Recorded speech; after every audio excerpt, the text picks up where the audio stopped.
everybody, it's Geordie from Geordie Colors. Thank you for joining me today. I have been tagged in the Colouring Memories tag by Influenced Colorist. I think the Colouring Memories tag was started by Erica at Elmcolors. So I'm going to be doing a little bit of colouring in my Lynn Enchanted Faces pocket-sized colouring book. This was a whip that I'd started last month. I had laid in all of the or the alcohol marker in the background, but I never got around to finishing it. So I'm just going to layer in some pencil over top while I chat about this tag. I know this is Alice in Wonderland themed, and I know that my Alice does not look very much like an Alice you would normally see. Normally Alice has like a light blue dress and stuff. I coloured this when I was going on holiday, and I kind of just grabbed a couple of markers and coloured lay-in base layers for these 3 pages. So you can see that the colours that I've used on these 3 pages are very similar. And yeah, that's why I've kind of just gone off piste and done something a little bit different. But I actually kind of like the way it looks. I have already laid in some pencil work on her hair. So I'm just going to do the rest of it as I go along and just chat to you about this tag. I am using my Sargent Art Pencils today, and I tend to just this is like my real relaxation book. I really love this book. It's nice, it's small, it's easy to get a page finished, and I don't spend a huge amount of time worrying about all the little details. I just kind of have fun with it. So that's what I'm doing with this page today. Okay, so let's get started. The first question is, did you have a favorite book or books as a child? In terms of coloring books, I probably didn't. I don't know that I really recall any coloring books, not any specific coloring books. Disney, I guess anything that was kind of Disney themed, I was probably pretty obsessed with. So yeah, Disney themed coloring books I would have definitely gone for. But anything that was kind of cute, I would have also reached for as well, little cute animals or anything like that. So yeah, I don't really recall any specifics, but yeah, that would have been anything like that.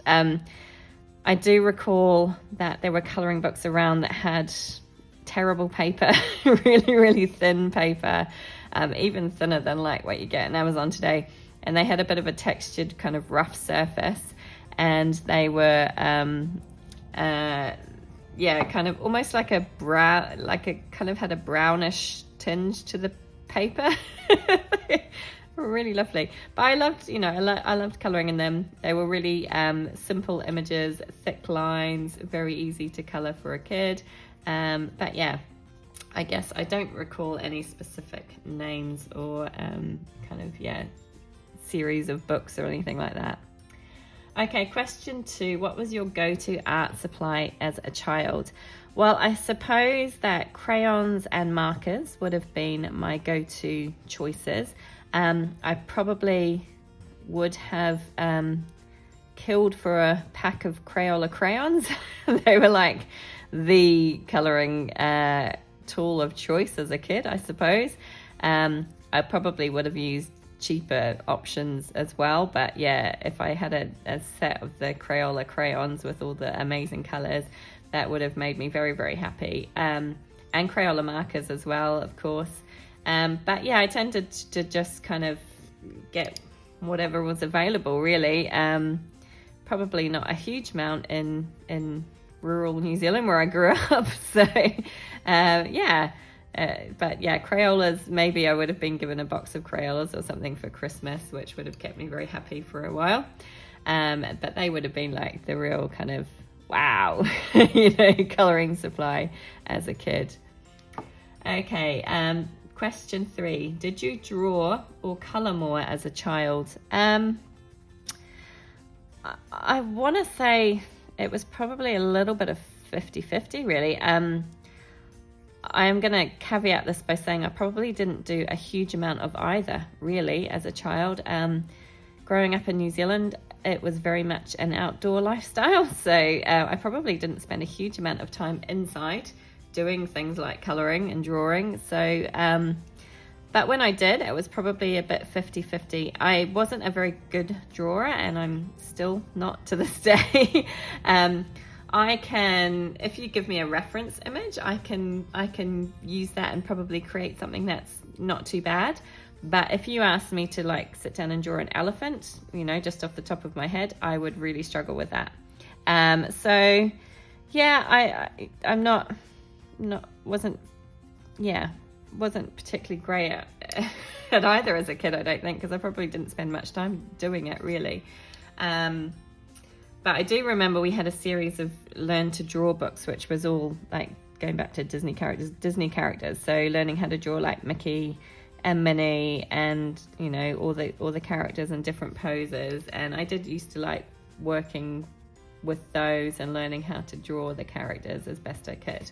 And yeah, as I say, colouring was fun, but it wasn't something that I really spent a huge amount of time doing as a kid, probably on a rainy day if we were stuck inside. Do you have a favourite colouring memory as an adult or a child? Again, probably don't have a huge amount of colouring memories as a child. I do remember a colouring page that I worked very, very hard on and was very proud of as a child, and that was it was a scene from Snow White where she's in her glass coffin and all the little dwarves are huddled around looking very mournful, and she's surrounded by beautiful flowers. And that I remember colouring that in. It was like a poster-sized A3 sized picture, and I do remember colouring that in ever so carefully and spending a long time trying to get it just right, and being very proud of the finished result. So that was probably one of my only colouring memories as a child, I think. As an adult, I spend most of my colouring time alone because it is kind of like my downtime, my relaxation time. So I do have one memory where my kids, we were at home in England and it was pretty cold and pretty miserable outside, and I had just received an order from a stamp company, clearly besotted, and there was a set of stamps in there which was super cute. They were like a little caveman and a cavewoman and a saber-toothed tiger, and I think there may have been some dinosaurs in there as well.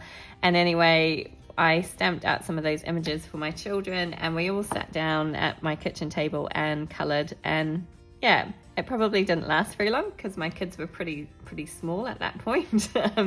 Probably like the youngest was probably 3 and the oldest was probably 8. So yeah, it probably didn't last very long, but I do remember that, and that was a really nice memory of us all sitting down to do the same little relaxation and chill out kind of time. It was fun. Okay, question number 5. What was your first adult colouring book? Okay, well, my first adult colouring book was Enchanted Forest by Johanna Basford, but it was the French version. So funny story about this. It was the end of 2015. We were going into a new year, and I guess I was looking for a new hobby, and I kind of stumbled across adult colouring books, and I thought, oh, that looks good. I like that. I've always kind of liked colouring, so that seemed like a good option. So I went on Amazon, and her UK version of the book was sold out. So the only option was the French version, which was, looking back is quite funny now. But I decided to go ahead and purchase the French version of the book, and it arrived and I started it, and I still have it here. Hold on, let me grab it for you. So this is it. It is very different to the UK version, I think. The paper is definitely not as good quality as it is in the UK version, but this was what arrived, and I, not knowing any different, thought that you had to colour the book from front to back. I did do the name page. I'm not going to show it because it's got my name in it, my full name, so I don't want to show that. But I just grabbed it and just started colouring. So yeah, this was my first page, which was done on the 1st of January 2016. And as you can see, I had absolutely no clue. I didn't know about blending colors. I literally used the same color and maybe made some areas darker and then shaded some areas lighter. I didn't know about putting paper in between the pages so that you didn't get transfer. So I've got transfer from the other pages on here. So that was the first page. Then I worked through, I did this one. And I'm starting to get a little bit more adventurous. I'm starting to add a little bit of, blending slightly. I've added a few kind of first strokes to my fox. So this was finished in February 2016. This one was done in March 2016. And you can see here, I'm really beginning to learn. I remember being very proud of this page. I've got my blending for the sky and in my birds and in these areas. I added a little bit of fine liner as well. So yeah, this one I remember being super proud of. Then I got to the next page and yeah, it killed me.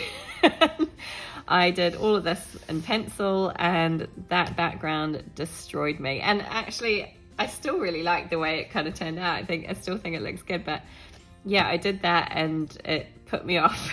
Because it took me so long and I just did not have the heart to finish the double page.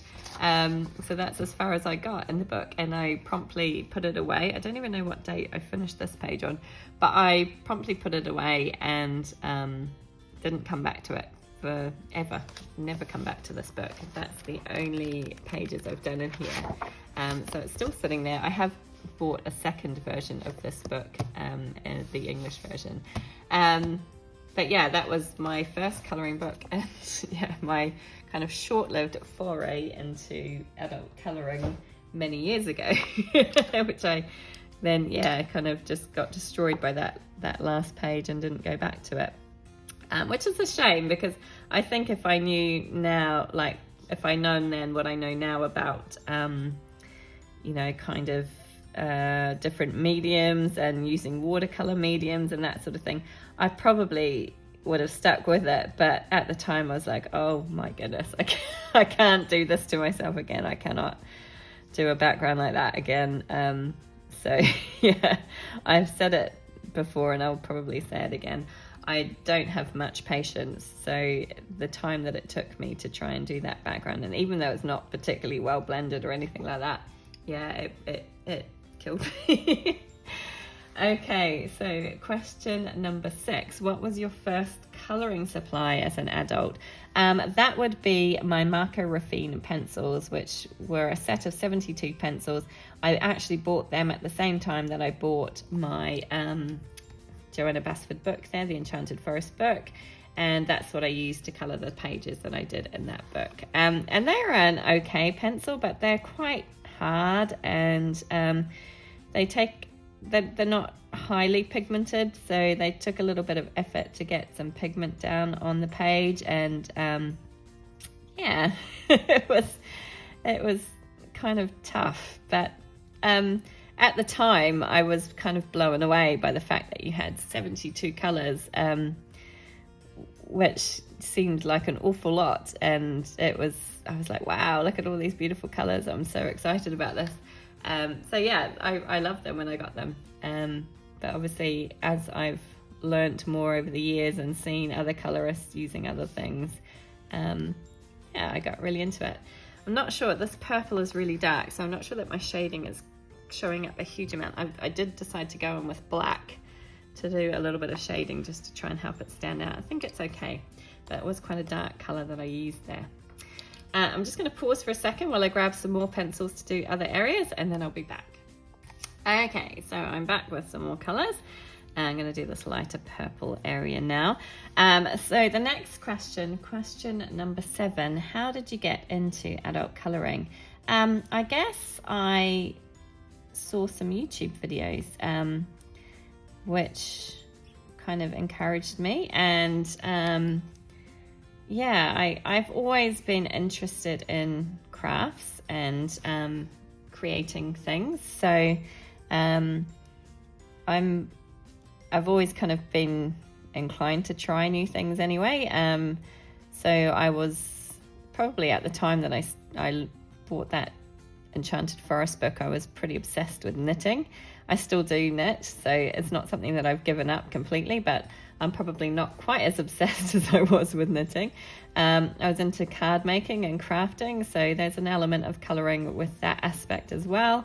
So I guess, I've been interested in it for a long time, but I probably really got into it from watching other people on YouTube and thinking, oh, well, that looks really relaxing and fun. And I really enjoy colour. I just like colour. I like bright, colourful things. I'm probably a little bit of a magpie in that respect. So, colour makes me happy. Colours, just looking at colours and using colours. And that's, I think, why I like crafting in general, because I get to use lots of different colours. And, that can be colours of yarn if I'm knitting, or it can be colours of thread if I'm doing cross stitch, or it can be pencil colours or marker colours if I'm doing my paper crafting or colouring books. I just love colour. So it makes me happy. And I really, I think that's probably why I'm drawn to crafts and craft making. I like colours. And probably why I'm obsessed with collecting just about every pencil brand and marker brand or whatever on the planet, because I just love colours. It just makes me happy. But yeah, that's probably how I got into it, just from watching other people. Okay, and then that feeds on to the next question, which was, who was your first YouTube colorist? So my first YouTube colorist was Peter Hewitt. I think she was probably a lot of people's first YouTube colorist even. She, I just found watching her magical. I really loved watching her, and even if I wasn't coloring myself, I found it just relaxing just to watch her. I guess, I mean, if you want to go even earlier back, my earlier, not a YouTube colorist, but I used to love watching The Joy of Painting by Bob Ross. And I was never into painting, and I never attempted to try any of his paintings myself. But I just loved watching it. I found it super relaxing, and I loved watching the paintings come together and see how he kind of created this magic from nothing. And I guess I kind of got that same sense from watching Peter Hewitt, just watching her bring a page to life and add colour to it, which was really lovely. So yes, she was definitely my first YouTube colorist, and somebody that I still very much admire and would love to see more of if she ever comes back to YouTube. But yeah, she was definitely the first. Okay, question number 9. What is the first page you remember being really proud of? Well, I guess that page I was talking about as a child, when I did that kind of Snow White page, that was definitely one of the ones that I was super proud of. I guess in adult colouring terms, I'm probably like a lot of us. I'm probably my own worst critic. I always see things that I would do differently in a page. But having said that, I don't kind of view that negatively, because I do feel like I want to grow and learn. So I think the way that we grow and learn is to look at our mistakes and try and learn from them. So when I look at my page and I critique it, it's not because I absolutely hate it or anything like that. It's just because I want to try and learn how to do something better for next time. But there have been a few pages that I've kind of finished and thought, wow, that's actually turned out pretty good. Yeah, let me show you actually, because I've got some here. Hold on. So this is from like early colouring. So I remember they're all Johanna Basford books, because she was like my earliest kind of artist that I discovered. So I remember doing this page. Well, actually I did the inside cover of Ivy and the Inky Butterfly, and I did this with a limited palette that I'd found on Pinterest, and I was really happy with how this one turned out. And then I did this kind of cover page, and I was very happy with how my kind of metal work turned out, and I remember being very proud of that. I still looked at it and thought, I wish I could have done my jewels a little bit better. But overall, I was pretty happy with how this one turned out. And I was happy with my color choices, and I just thought it looked really lovely. Other pages, I think that's pretty much all I've done in here. I haven't done a huge amount. But yeah, that was one page that I did that I was really pleased with. I started a page in here. I still need to finish it. I don't know why I didn't finish it. This is Magical Jungle by Johanna Basford. I think I've marked it actually to finish. And it was this one. And it's not a page that I'm in love with because I don't like the leaves, but I was really happy with my toucans, and I was really happy with my frogs and my flowers actually.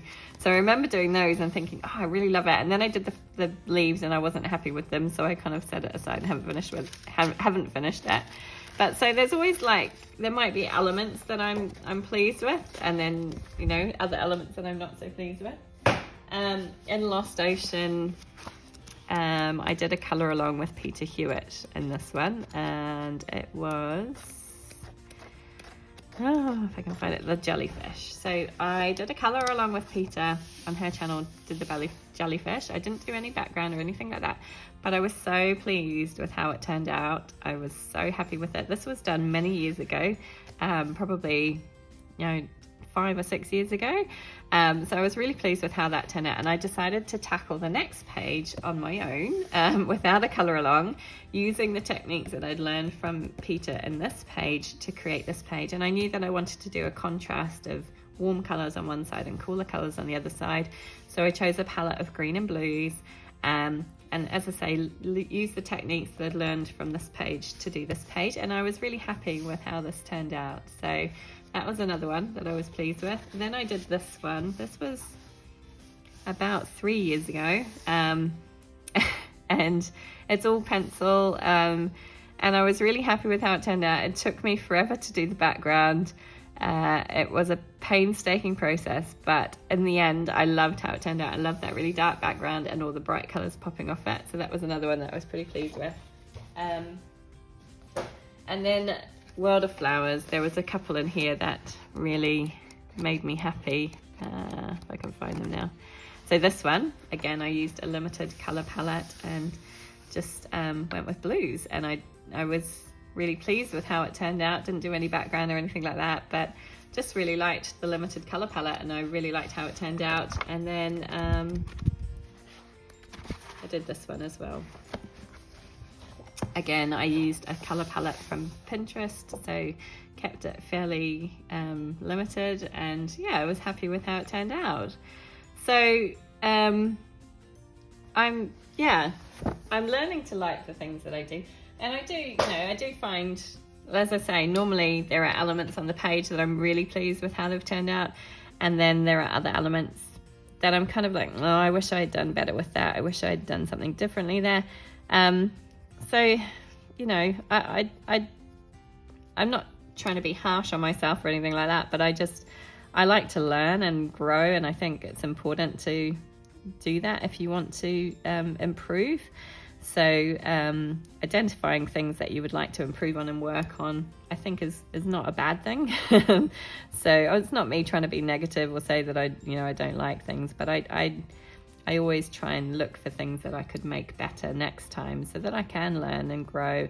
And perhaps I'll think, oh, I didn't do that very well, so I will go off and find a YouTube colorist to look at and see how they've tackled things. Like, for example, the jewels in that Ivy and the Inky Butterfly page. I probably would go and have a look at what somebody else has done in future and try and replicate or use the techniques that they demonstrate in order to improve my own work. So yeah, that's the way I look at it. I always look like, I always think there's room for improvement, always think that there's room to do things better. And it's not that I'm not getting enjoyment from what I'm doing. I love it. But I want to improve and better myself. So that's the way I kind of look at it. Okay, I'm not sure how happy I am with this, but let's crack on. Question number 10. Oh, we're at 10 already. What made you think, yes, I am now absolutely an adult colorist? I guess just coloring a page. I mean, any page.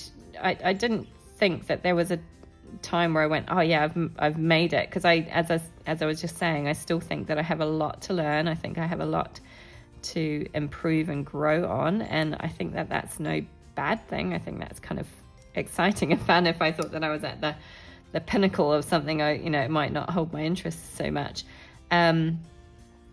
But yeah, I think anybody that colors any page as an adult is an adult colorist. I don't think there's anything that kind of sets us apart, really. People have different styles and different techniques. They like different mediums. They like different books. So yeah, I think for me, just completing a page, just coloring a page, just sitting down and spending time doing it is what makes you an adult colorist. So I don't think, I guess if I viewed that question in terms of, wow, I've made it as an adult colorist, I don't know that I have. I think I probably still have a long way to go. But yeah, I think anybody who just sits down and enjoys the process of coloring a page and picking out colors and choosing mediums, and it's just, it is just a process. So yeah, I think that is this, good for anybody who does this hobby.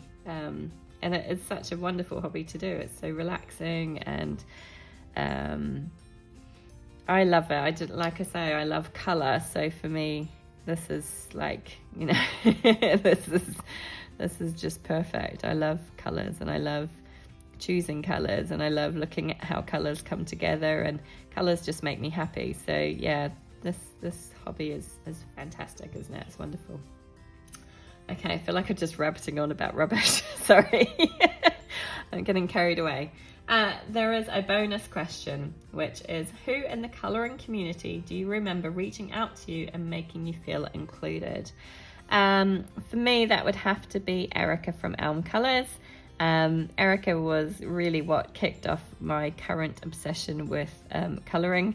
She does some paper crafting, and she had seen one of my paper crafting videos and left a comment, and I was like, oh, who's this? Let me go and have a look. And I went down a complete rabbit hole of her channel, looking at all her amazing colouring, and I kind of binged watched a whole bunch of her videos on YouTube.